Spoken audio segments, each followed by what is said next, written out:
یقین اللہ کی ذات سے ہٹ چکا ہے، عقیدہ اتنا کمزور ہو چکا ہے کہ اگر دکان کے سامنے یا گھر کے سامنے، کسی کے گھر کے سامنے، دکان کے سامنے کوئی لیمو یا مرچی اگر پڑا ہوا دیکھ لے تو اس کا عقیدہ خراب ہو جاتا ہے، وہ ڈر جاتا ہے کہ پتہ نہیں اب میرا کیا ہوگا، میرا جو ہے کاروبار کا کیا ہوگا، میرے گھر کا کیا ہوگا۔ یعنی اتنا عقیدہ کمزور ہو چکا ہے، وہ جو ساری کائنات کا مالک ہے، زمین آسمان چاند سورج کا مالک ہے، اس پر بھروسہ نہیں ہے، اس پر یقین نہیں ہے۔ لیکن آج کا مسلمان ایک لیمو اور ایک مرچی سے ڈر جاتا ہے کہ پتہ نہیں میرے اوپر کسی نے کام کر دیا، کسی نے جادو کر دیا، اب کیا ہوگا، اب تو ختم ہو جائیں گے، ہمارا جو ہے کاروبار ٹھپ ہو جائے گا۔ میرے بھائی بزرگوں دوستو، یہ عقیدے کی کمزوری ہے، یہ اللہ کے اوپر یقین کی کمی ہے، ایمان کی کمی ہے۔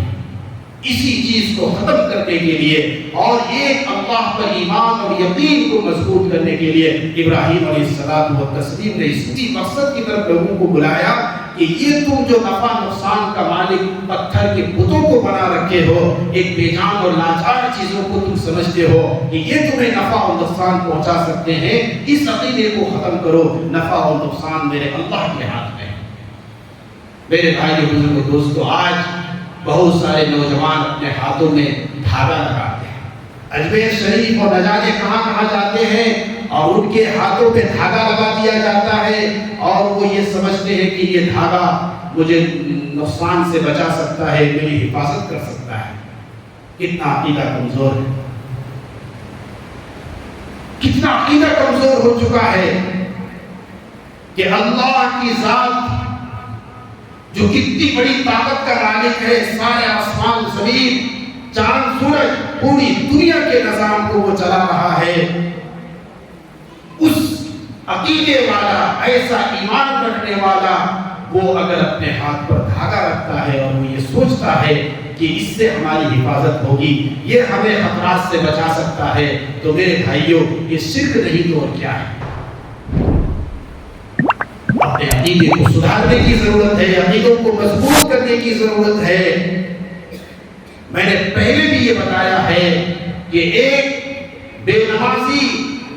نماز نہیں پڑھتا ہے، وہ حرام کا کام کرتا ہے۔ کوئی بھی گناہ کرے، کوئی بھی حرام کام کرے، اگر وہ شرک نہیں کرتا ہے تو وہ چاہے 100 سال 200 سال ہزاروں سال کی سزا بھگتنے کے بعد اللہ اس کو جنت ضرور دے گا۔ لیکن جو اس طرح کی خرافات کرتے ہیں، اس طرح کی بدمعاشیاں کر کے دنیا سے جائے گا اور اس طرح کے غلط عقیدے اور کمزور عقیدے لے کر کے اللہ کے دربار میں حاضر ہوگا، وہ کبھی جنت کو نہیں پا سکتا، اس لیے کہ مشرک کبھی جنت میں نہیں جائے گا۔ اس لیے میرے بھائیوں بزرگوں دوستو، ہمیشہ اپنے عقیدے کو درست کریں، اپنا ایمان، اپنا یقین اللہ کی ذات پر۔ حدیث کے اندر آتا ہے تمہارا ایمان ایسا ہونا چاہیے، تمہارا یقین ایسا ہونا چاہیے کہ ساری دنیا ایک طرف، دنیا کی ساری طاقتیں ایک طرف ہو جائے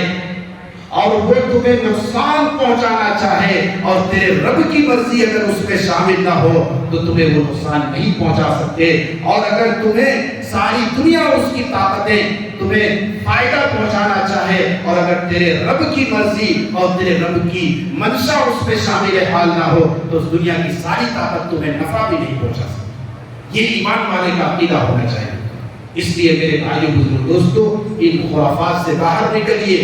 اور اپنے اندر سچا عقیدہ پیدا کیجیے، یقین کامل اللہ کی ذات پر، اللہ کی ذات پر ایمان کامل اور توکل اگر ہوتا ہے